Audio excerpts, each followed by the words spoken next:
Eu vou começar com um vídeo, com uma fala do senhor Alexandre de Moraes.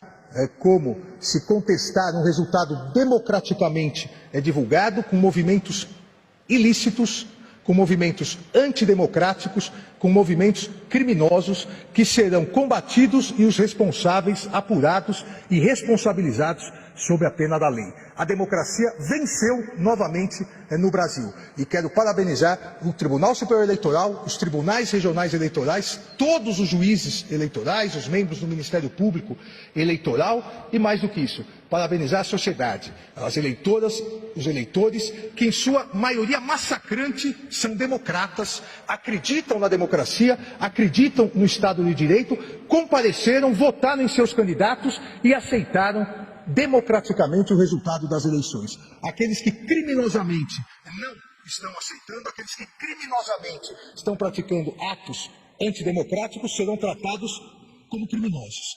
Senhor Alexandre de Moraes, eu já disse há muito tempo que a minha paciência está esgotada. O senhor está ameaçando pessoalmente cada brasileiro que manifesta o seu pensamento, que manifesta a sua consciência, que se manifesta de forma absolutamente pacífica, conforme suas convicções. O senhor está coagindo, o senhor está ameaçando, o senhor está constrangendo essas pessoas. Mas eu vou repetir essa frase que eu acabei de ouvir novamente. Aqueles que criminosamente não estão aceitando, aqueles que criminosamente estão praticando atos antidemocráticos, serão tratados como criminosos. Então o senhor olhe para o espelho, porque criminosamente o senhor vem agindo há muito tempo. Nós estamos aceitando, eu posso não aceitar o que eu quiser, e não pratico crime. Uma grande parte do povo brasileiro, milhões de pessoas, podem não aceitar o que quiserem, sem praticar crime. O senhor diz aqueles que criminosamente estão praticando atos antidemocráticos. Onde está a definição de atos democráticos? Na sua mente, na sua cabeça? É o senhor que define? É o senhor que decide o que são atos antidemocráticos? Eu posso, pessoalmente, achar que o senhor praticou inúmeros atos antidemocráticos. Eu posso achar que o senhor praticou inúmeros atos inconstitucionais. Não é o senhor que vai dizer o que eu tenho que aceitar e que os massacrantes brasileiros que foram às urnas têm que aceitar ou deixar de aceitar. Onde estão os crimes? Quais foram os crimes que foram praticados? Aqueles que criminosamente estão praticando atos antidemocráticos serão tratados como criminosos. Tratados por quem? Quem os tratará como criminosos? Quem definirá quais os crimes que estão sendo cometidos por aqueles que se manifestam, por aqueles que se reúnem, por aqueles que protestam pacificamente? Ou haverá novamente tipificação de condutas que não constituem crime, segundo a lei, mas perante o Supremo Tribunal Federal condutas passam a constituir crimes? Segundo os critérios que o senhor adota? O senhor sabe que não é legislador. E o senhor sabe que não pode haver nenhuma conduta tipificada como crime, senão por força de lei. E quem faz lei é o Poder Legislativo, não é o Supremo Tribunal Federal.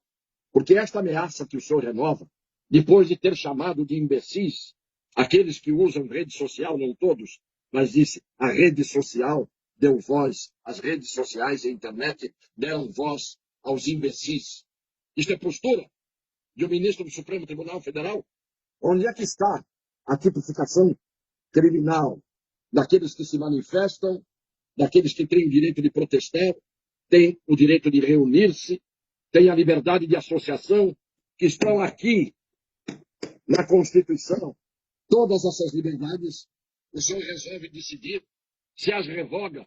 O que se lamenta é que o Congresso Nacional fique de cócoras diante de suas decisões.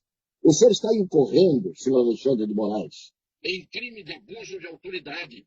Eu já falei aqui de casos de prevaricação, porque quem toma determinadas atitudes no exercício do poder, como funcionário público, servidor público que o senhor é, quem toma essas atitudes está cometendo crime de abuso de autoridade e, em alguns casos, de prevaricação, quando determinadas atitudes são tomadas por questão pessoal, ou por capricho, ou por interesses de terceiro.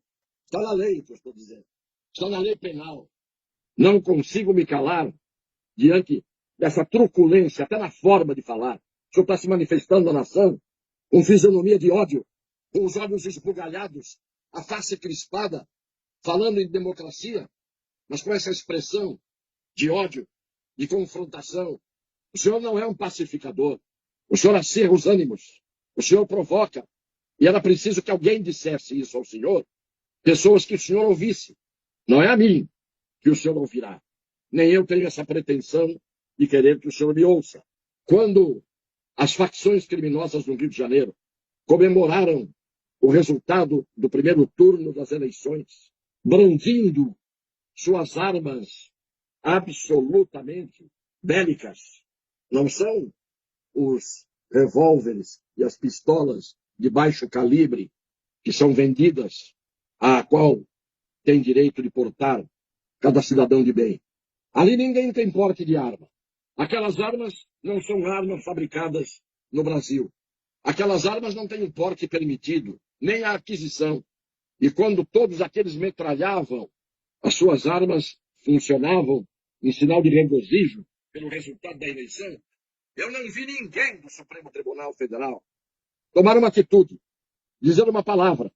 Agora, a multidão que foi do norte ao sul do Brasil, do nordeste ao centro-oeste, que foi às ruas, de forma pacífica, manifestar-se, manifestar seu inconformismo, manifestar o que quer que seja garantida essa multidão pela Constituição e pelas leis, o senhor vem fazer ameaças. E o senhor não está sozinho nisso. O senhor não está sozinho nesse comportamento de uma alta magistratura que tinha que ser mediadora, embora não tenha essa função constitucional. Pacificador foi o presidente Bolsonaro, por exemplo, que pediu às multidões que estavam nas ruas para não impedirem a liberdade de locomoção, a liberdade de ir e vir, que não incitou os seus massacrantes eleitores, porque não houve nada massacrante na diferença proclamada, divulgada, relatada dos votos de cada um nessa eleição.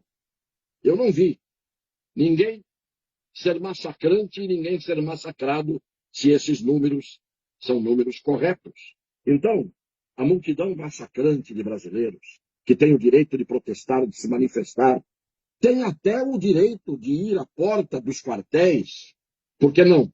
Onde está o crime de alguém se dirigir à porta dos quartéis? Agora o senhor vai mandar prender milhões de brasileiros que, em incontáveis cidades do Brasil, saíram às ruas ou foram pedir intervenção? Por que o senhor não se indaga de por que o povo está pedindo intervenção? É esta a reflexão que tem que ser feita. Ao longo de pelo menos um ano para cá, houve muito motivo pelo descumprimento da Constituição e das leis para deixar o povo achando que a justiça, segundo uma grande parte, massacrante parte do povo, deveria vir dos tribunais. Há hoje, no seu pronunciamento, um constrangimento imposto ao povo brasileiro. Um constrangimento. O que é o constrangimento ilegal? Está na lei penal. O que é a ameaça? Está prevista na lei penal. Por eventos já ocorridos, todo mundo hoje tem medo no Brasil de ser preso por decisão de meia dúzia de detentores do poder absoluto, que não é dado a ninguém pela Constituição. Mas, por enquanto, eu digo parabéns, presidente Jair Bolsonaro, que pediu aos seus seguidores que desobstruam a passagem daqueles que têm que ter preservado o seu direito constitucional de ir e vir. Parabéns. Parabéns àqueles que, se manifestando, acabaram abrindo espaço para que a liberdade Uai, seu app de vídeos curtos.